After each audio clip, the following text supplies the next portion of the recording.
we don't have many other ways to go. Macri was a former president of Argentina 7 or 8 years ago. He was free market oriented. He tried to be very polite. He tried to compromise a lot, and the experiment failed. So we're in a different experiment now, which is not compromising, being very loud, being very populist when it comes to the people against the casta.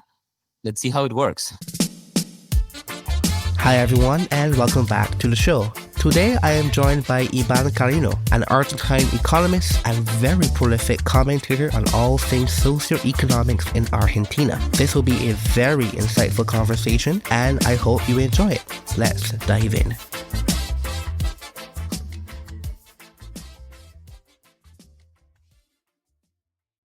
Iván, thank you so much for joining me today on the podcast. Thank you very much, Rashid, for having me here. It's a pleasure. So I want to start with some more conceptual questions. Is the economic decadence in Argentina unique in Latin America, or is it as similar as other countries? As far as I'm concerned, I think you maybe compare it to Venezuela, but the story of Venezuela, it is a more recent story. But if you look at Argentina, we used to be comparable to countries like Australia, United States. We ranked in the first 10 positions in the income per capita ranking back at the beginning of the 20th century. And once you compare our per capita GDP to those countries through history, then you see a long history of decay. Basically, the countries with the ones you compare, Argentina, have grown at a faster pace than we did. And that's how we started coming down in those rankings. And if you look at the last 20 years, then there is this comparison that can be made with Venezuela because something similar happened to them. For example, if you look at 80, that's around 40 years ago, 1980, if you look at per capita GDP of Argentina and you parted that indicator by the per capita GDP of Peru, Chile, Mexico, and you name it, all of the countries in our neighborhood, Uruguay or Paraguay also, then you will see that they have shortened the distance. And Chile, for example, they are now even better. And Uruguay, for example, is even better now than we are. And we used to be number one in per capita GDP in South America. So that can be considered unique. So very often people usually attribute the decay of Argentina to our most recently Kirchnerism. Is that a fair assessment in the sense that I struggle to figure out coherently what counts as Peronism or Kirchnerism? Is it just a word to use, or is there a particular political theology or philosophy within those concepts that you can attribute some kind of decay to?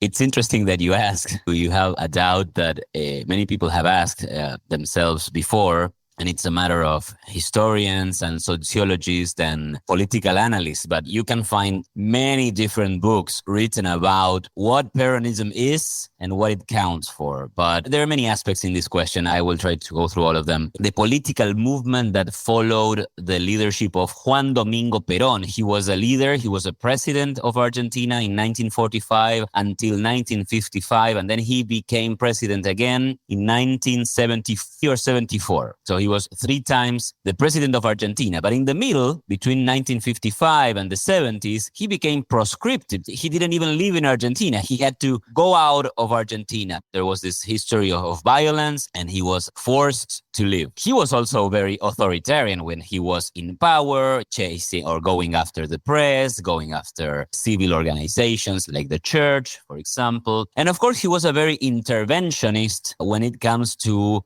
political economy. The economic policy of Juan Domingo Perón was, at least in the beginning, very redistributive and very distortive and interventionist. Basically, he punished the agricultural sector in order to promote an industrial sector with subsidies and also with protectionist policies when it comes to foreign trade. There was this idea that was very important in Latin America after the 30s, which basically thought that the way to riches had to do with import substitution, and that you need to achieve that import substitution by protectionist tariffs. So that idea was by Perón, and that's how it started, that kind of policies here, and they lasted for many years. But it was like a general matter in Latin America, this industrialization by import substitution. It was very famous. But then Peronismo, when we talk about economics, but in political terms, Peronismo was, I don't know how to explain it because I'm not a political analyst, but it captivated the masses. And then the masses, they didn't have a clear ideology. It was more like a cultural movement, a very nationalist movement. So it appealed to national sentiment. So it could be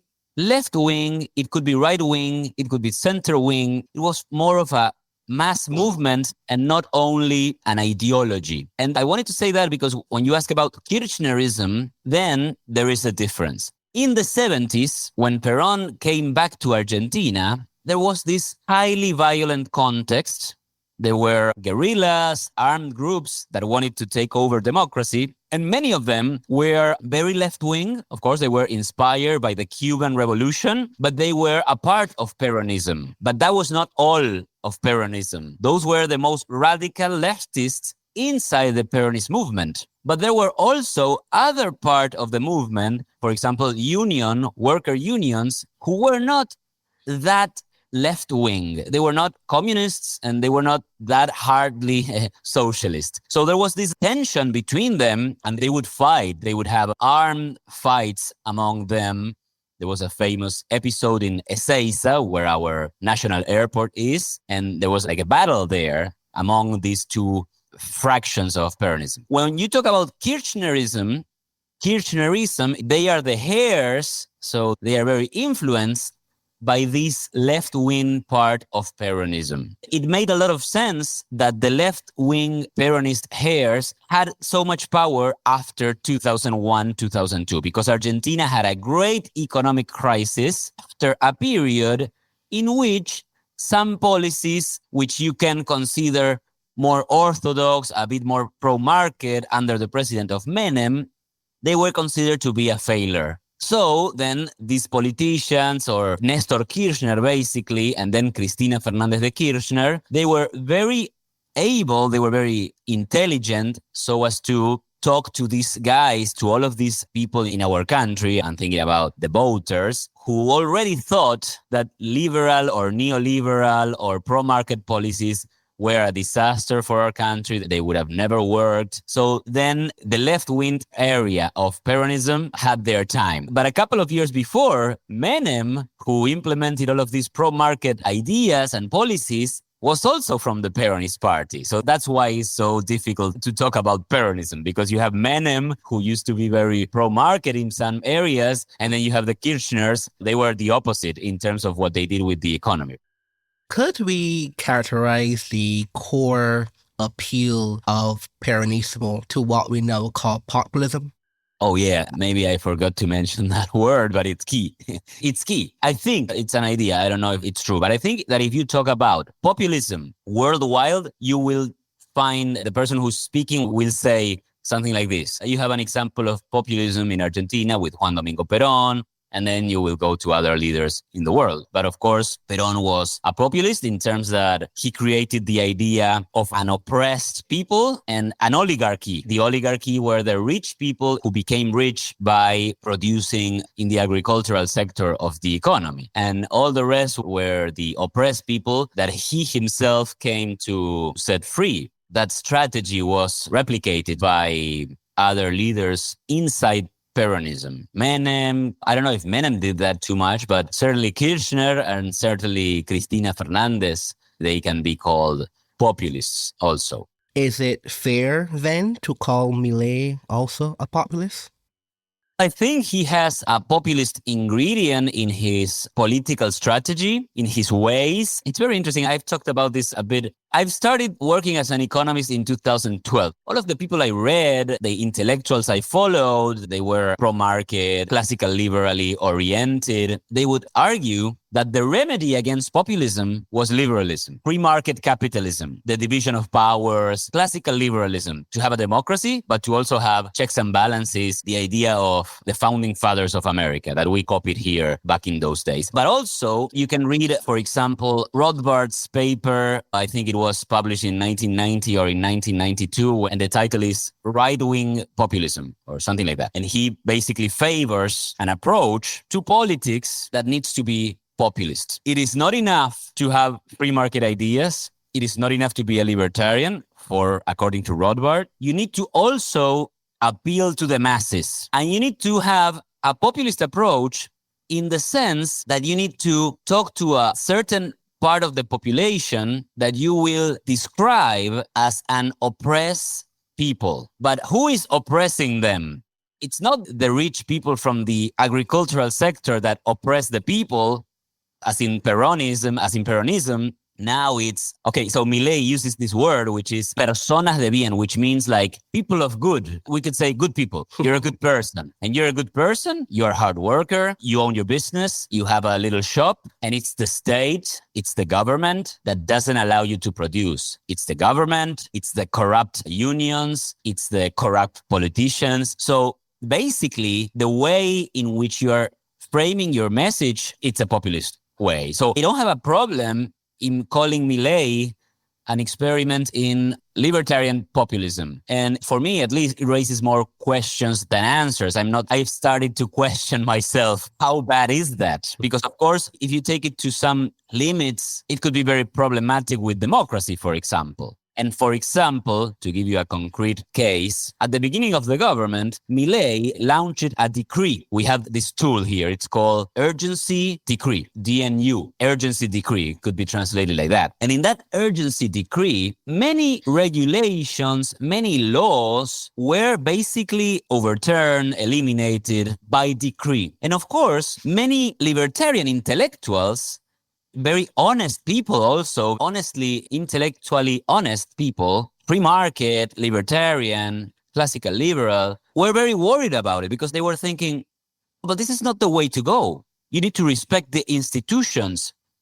You need to go through Congress, etc. But others would say, yes, that is true. It's ideal that process is respected. But also this decree goes in favor of freedom, of liberty, goes in favor of basic individual rights. So a problem comes up, right? And then this populist strategy, I start thinking, maybe given our cultural, political context, maybe we don't have many other ways to go. Macri was a former president of Argentina 7 or 8 years ago. He was free market oriented. He tried to be very polite. He tried to compromise a lot, and the experiment failed. So we're in a different experiment now, which is not compromising, being very loud, being very populist when it comes to the people against the casta. Let's see how it works.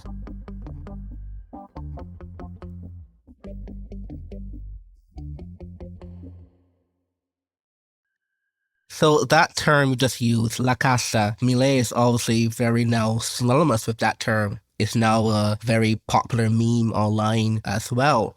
And so last week in Buenos Aires, I was walking around casually speaking to people in cafes around politics in Argentina. I would say, surprisingly to me, most of the people I spoke to, young people, say, yeah, I voted for Milei. I asked them why. And the usual response is nothing economic. It's always something like, the people are always lying to us, but I feel like he's telling us the truth. That's usually the response they give me. And they always use the term La Casta. However, that term doesn't really cohere that much to me. I'm curious, who actually comprises La Casta?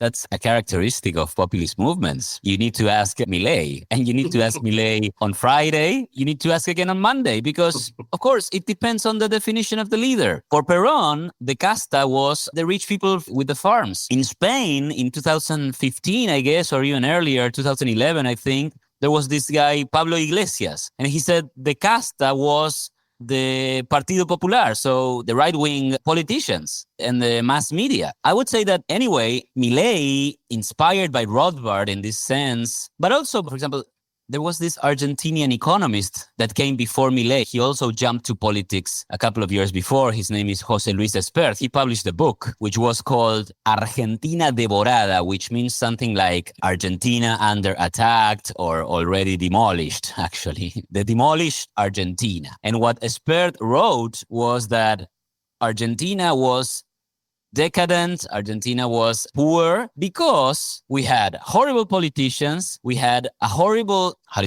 businessman leadership, and also horrible unions. So those were like the three components of the casta. Milei is denouncing something in similar lines. So the casta is the traditional politicians, which it's interesting what you said, right? People in the streets are saying, I voted for Milei because he doesn't lie. Or you can also hear, I voted for Milei. He's very angry at politicians. Yes. And I am also angry at politicians because they are lousy. They didn't give me the results that they promised. They lied.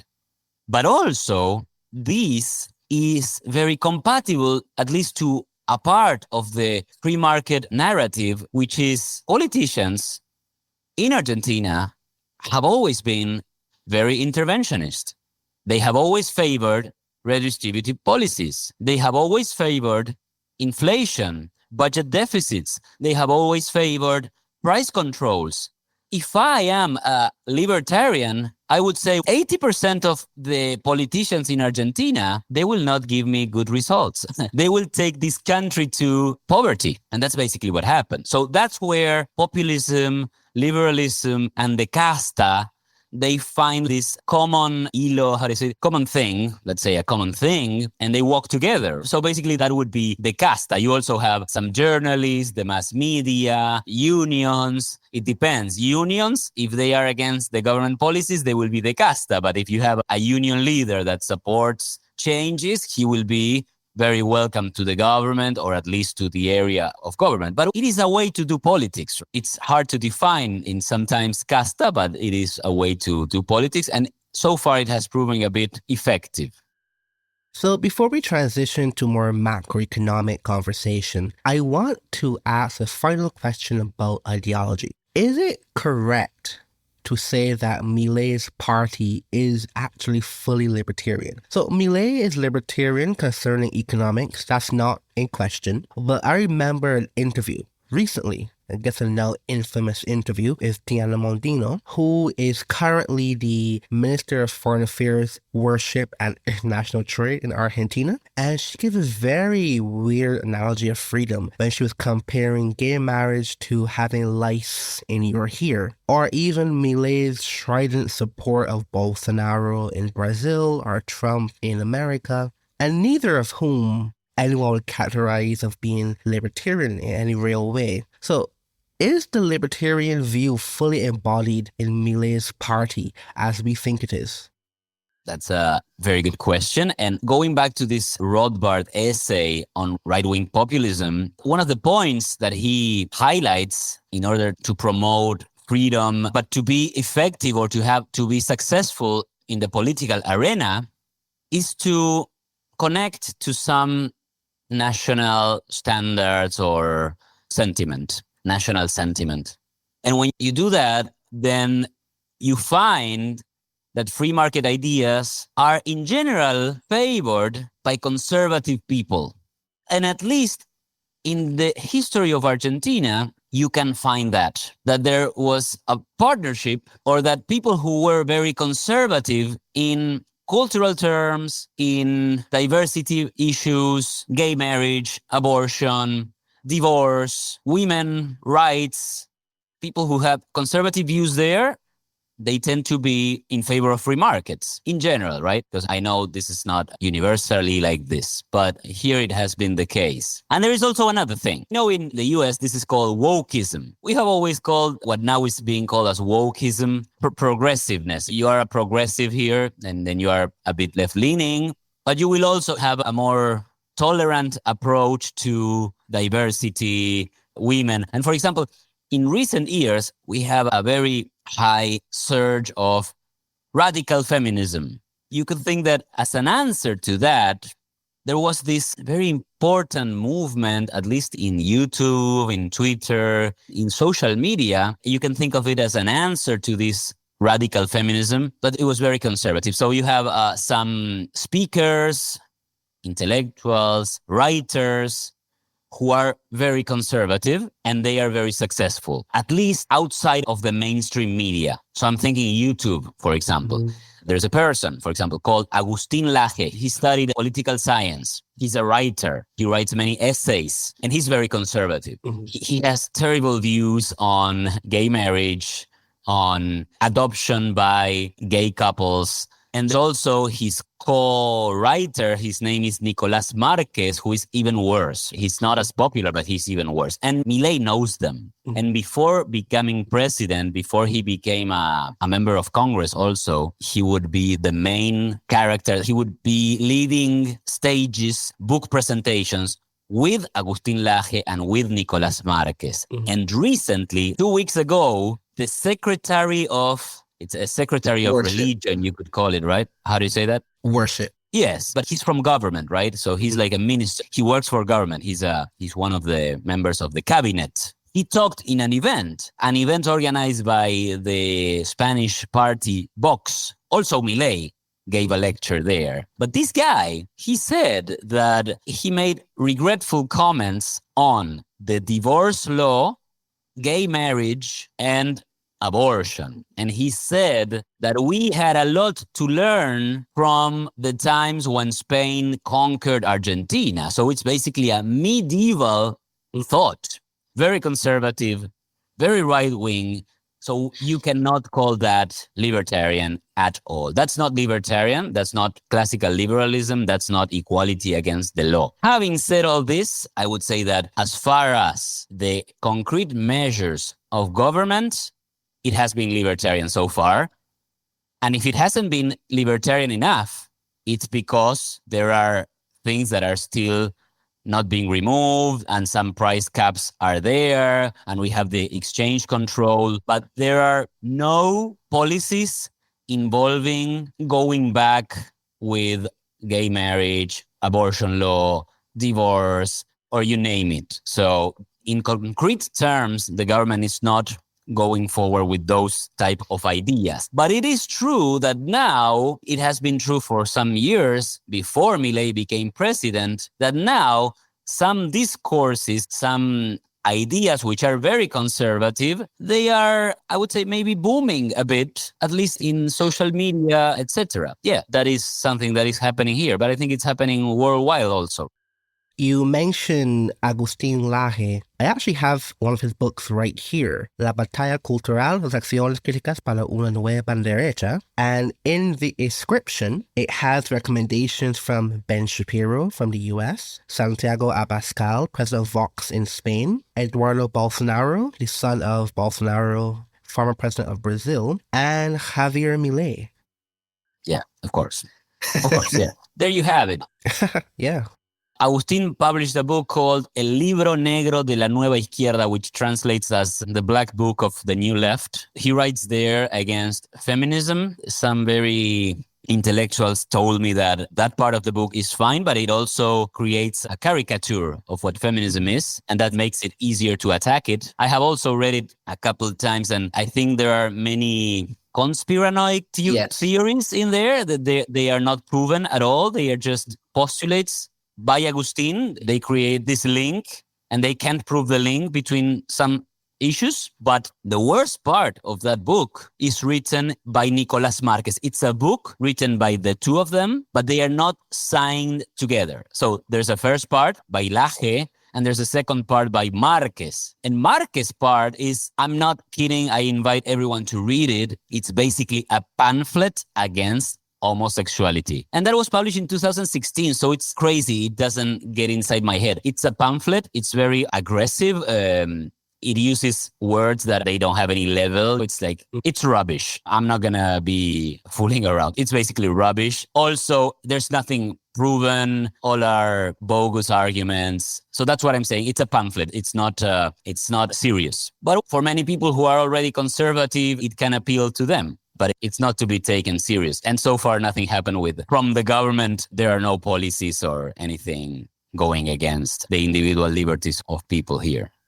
But doesn't that cause some kind of unease to you? Because if you have to govern with these people, then it's always a give and take. At some point now they're giving, but at some point they're going to have to take something. Yes, but I think it will be very hard to change these things. They are very accepted in society, I think. At least I live in Buenos Aires. Buenos Aires is a city very, very open, very multicultural, very tolerant, but basically very open. Everyone is free to do as they want, and no one has a problem with that. It could be different in other provinces, but to give you a very concrete example, at the beginning of the government, I don't know, 2 or 3 months after Milei became president, a deputy from the Congress, from Milei's party, advanced a law project banning abortion. She was not backed, not even the members of her own party. Mm-hmm. And when Milei was asked about it, he said, I'm totally against abortion, because you know what he thinks about that. But that's not part of our agenda. That's not part of the priorities of government. And I think this is very funny. Milei is surrounded by many of these people who are very conservative, but he's not married and he loves his dogs. And many people who are very conservative, they don't like that. And so I love that is happening, because they have to support a president which he's living his life as he likes. And I will defend him, number one. I will be the number one defender of his way in his personal life against any conservative that wants to make him feel bad about it or ridiculize him there. Because politics it's very dirty in this sense, because you had many people from the left criticizing Milei for having no wife and for having 5 dogs or 4, we don't know. I think there are 4. And how is that compatible with your views of tolerance, of inclusion, etc.? But also from the right wing, from the very conservative people in the right wing, I know they don't like that style of life that Milei has. You don't have a wife, you don't have kids, you just have dogs, and you say you love them, but they have to remain silent there because he's doing what he has to do. It's focusing on the economy and managing the public affairs in a more pro-market way. That's all should be asked. He's the president, and that's what he needs to do.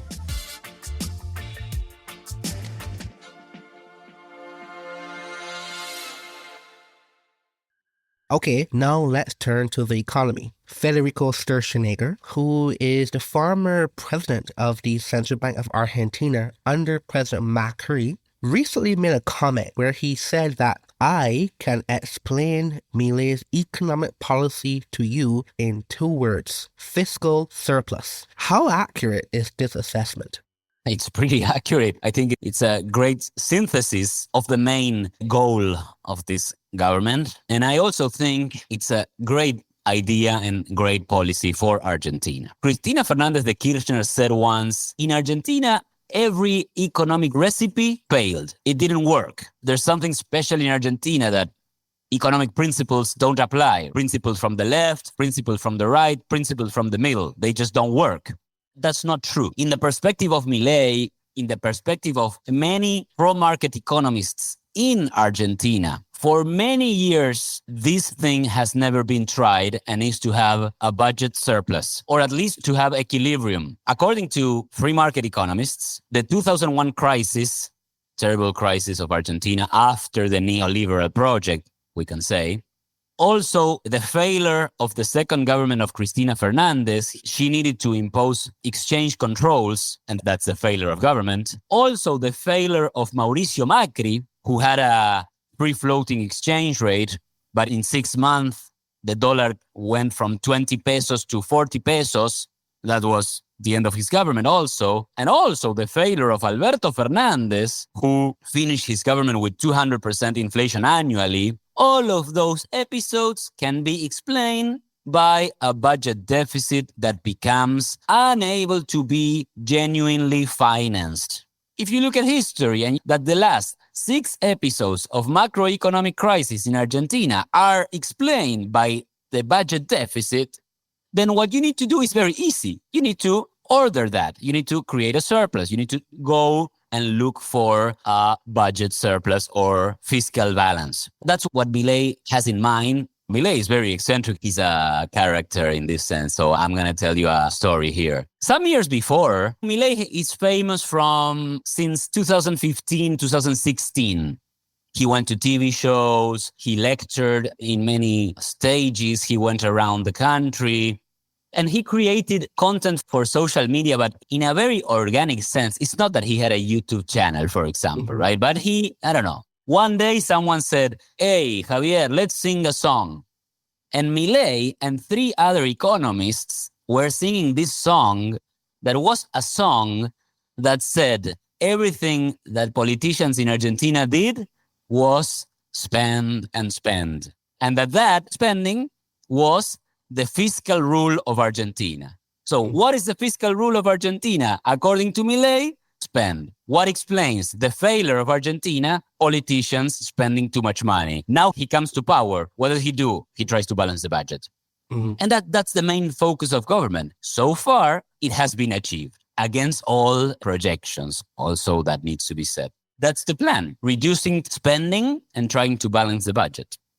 Last week in Argentina, the Senate approved a law, which in English, I guess I can translate as the law of the basis and starting point for the freedom of Argentines, or pretty much referred to as ley basis in Spanish in media, was approved, as I mentioned, and it was celebrated as a massive achievement of the Milei administration. I also recall that you even had a tweet calling the vice president a hero because she cast the deciding vote in favor of the approval. Why was this such a big deal in Argentina last week?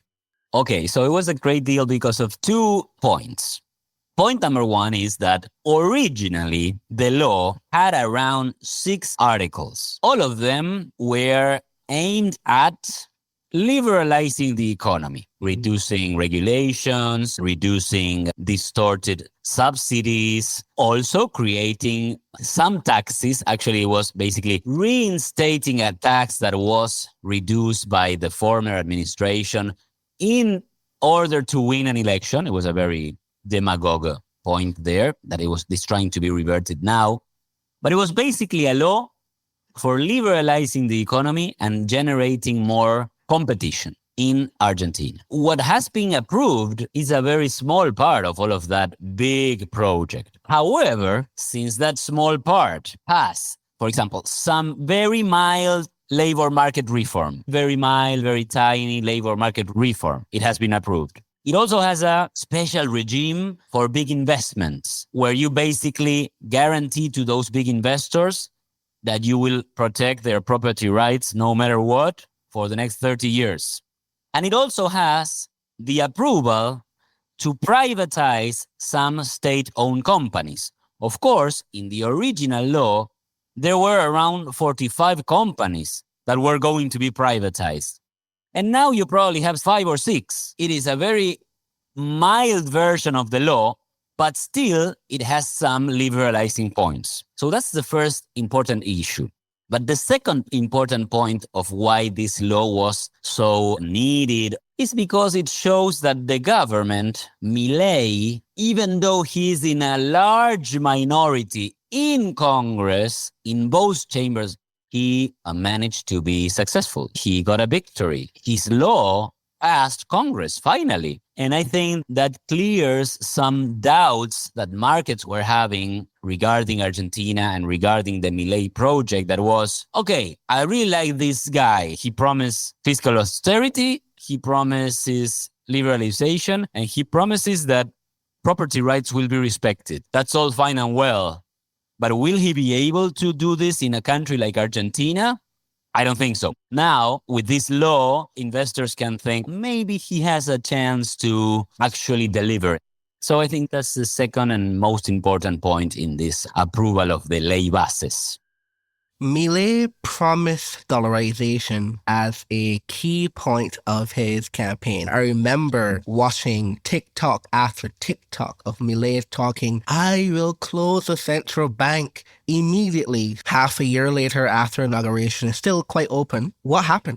It's another funny story because there's another economist here. He's very well known. He's famous. We have many famous economists here because since the economy works so bad, then professional economists become very demanded. And there's a particular characteristic of this man whose name is Carlos Melconian. Let's say Carlos now. He appeals to the average guy. He speaks in very plain language. And he once said this: to dollarize Argentina is the same as doing this.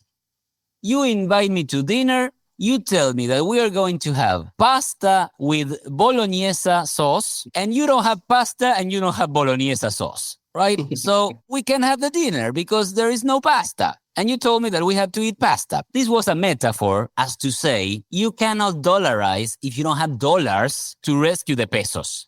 Before Milei came to office, Emilio Ocampo, who was an economist advising Milei, and basically he had written a book on dollarization, and he had a plan to dollarize. You didn't need the dollars.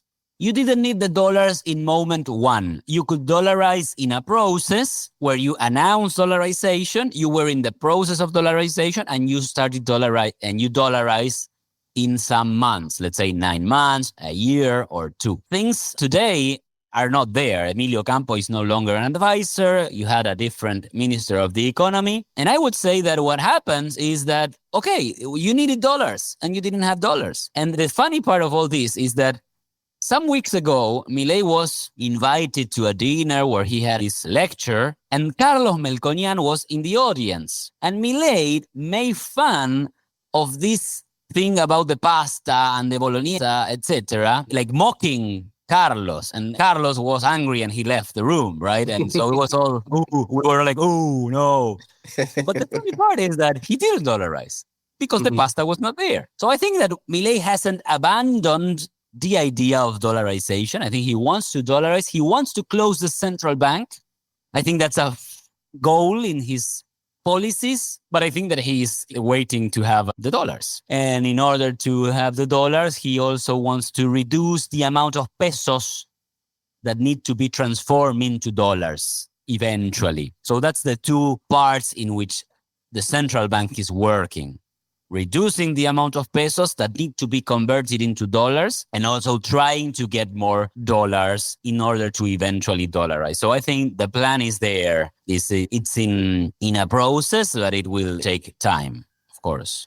I spoke to Emilio on this podcast last year, and I still think his idea was correct. And he said that you don't need to have the full way to dollarize the entire economy day one. Ecuador took 2 years, and you don't have to do it all on day two or day one. In your view, where do you fall on that? Do you think he actually should continue to wait, do more surplus, do more cutting, and then dollarize? Or do you think it should happen as soon as possible?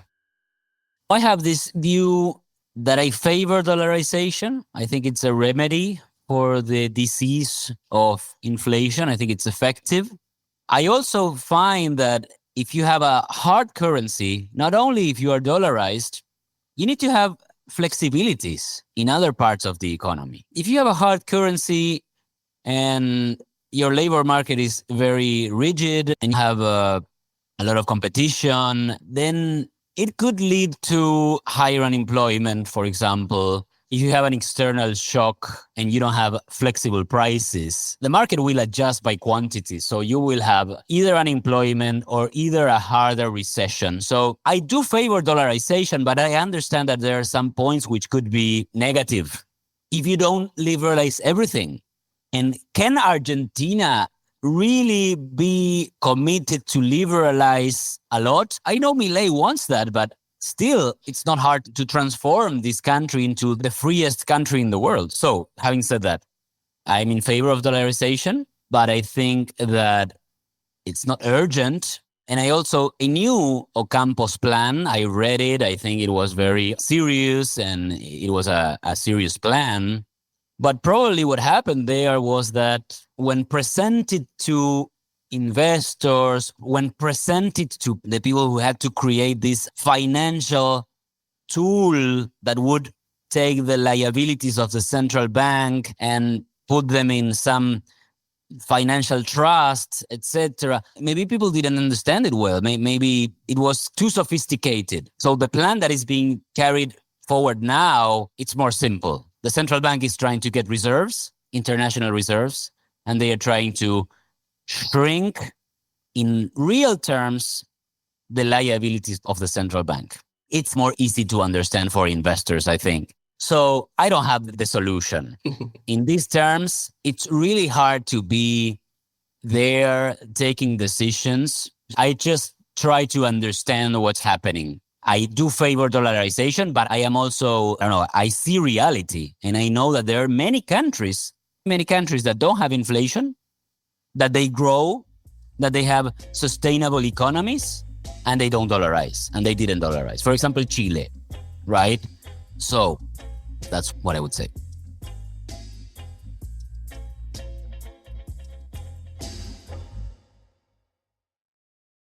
When you were trying to describe someone a model of what Argentina could be like in terms of market freedom, what do you usually use as an anchoring example? Is it Chile, Panama, something else? Yeah, I think I would think of Chile a lot. I think it's a country that has liberalized the economy comprehensively. Tariffs went down. They have a free capital flows, mobility. They have a free exchange rate, free floating exchange rate. They have a very flexible labor market. It has delivered very good results. So if you're from Argentina, you need to learn from the lessons of Chile. Of course, I know Panama is a country that grows. It grows sustainably. It has done it for many years. They have a dollarized economy. They have very low levels of inflation. But you could also think of Peru, who has made outstanding growth in the last 20, 30 years. Basically no recession, I think only in 2020 because of the pandemic. But after that, you have 25 years of steady growth with low inflation, low unemployment, also flexible labor markets. So I would look at Peru, Chile, yes, at least in Latin America. I think they're good examples of free market economies. And they have a much smaller government. The government deals with less tasks than ours. For example, they don't have public pension system. All we have is a public pension system. We used to have a private pension system, but it was expropriated by government with Cristina Fernandez de Kirchner. And now all we have is a monopoly by government in pensions. So that also creates a huge difference among Argentina and Chile or Peru, for example. So you mentioned labor markets quite often. I don't think people grasp the difficulty of the lack of flexibility in Argentine labor markets. Could you explain why you keep emphasizing the need for more liberal labor markets?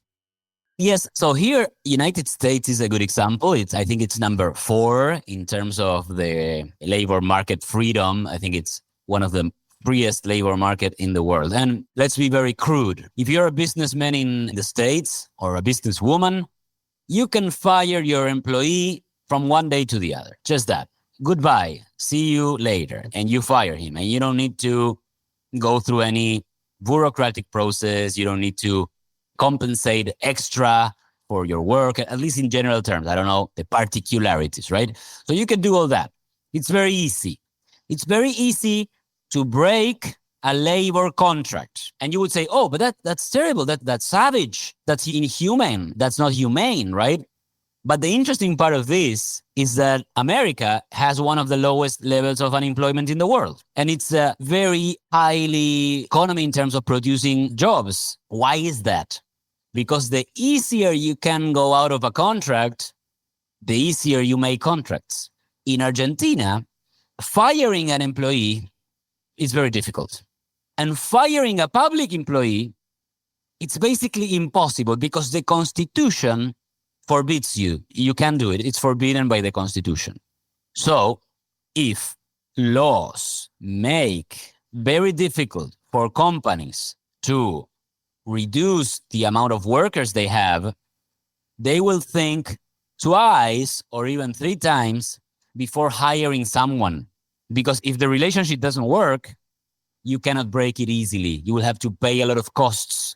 So that creates rigidities or inflexibilities in the market that results in higher unemployment, or what happens in Argentina, a very big rate of unemployment, right? So there are around 30% of the labor force in Argentina that they just work in without a contract and outside of the legality. So that's basically the point. Final question. How optimistic should we be about Milei's success in transforming Argentina to be the freest country in the world? Or put it differently, what is your probability assessment of Milei's administration?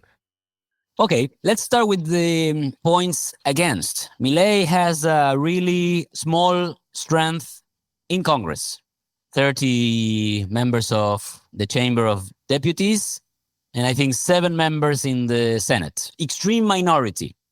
So it could go very badly there. Also, he's reducing or adjusting the budget, but many people say that's not going to last because unions are very powerful and you will have to start spending more again, etc., etc. Also, the inflation will go down, but then it can go up again because you will have to abandon the exchange controls and that will imply a devaluation. So I want to say there are many points against. There are many problems that can arise in the short or in the medium term.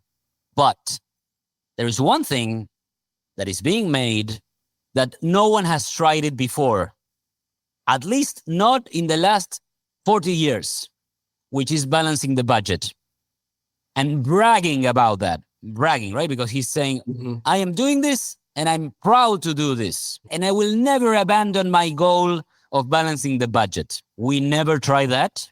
And it's key for stabilizing Argentina's economy. I think that the probability of success, it's higher than many people will think, if only because of that. And I would add another point. After all these 10 or 15 years of stagnant economy and huge levels of inflation, our wages in real terms and in nominal terms are on the floor, on the ground. So Argentina, it's like a buy. It's a buy option. You're thinking, this country is starting to stabilize the macro problems. The government says that it will respect property rights and wages are on the floor. So maybe investors put all that together and say, oh, maybe it's an opportunity. Maybe it's our opportunity to go to Argentina and make profit. So I think that when you put those things together, this could go well. Of course, with many probable not going well scenarios, but I think that there's an argument to be made that this time could be different. I think it could be different, yes. Iván, thank you so much for joining me today on the podcast. This has been an excellent conversation. Thank you very much, Rashid. It was a pleasure for me being here.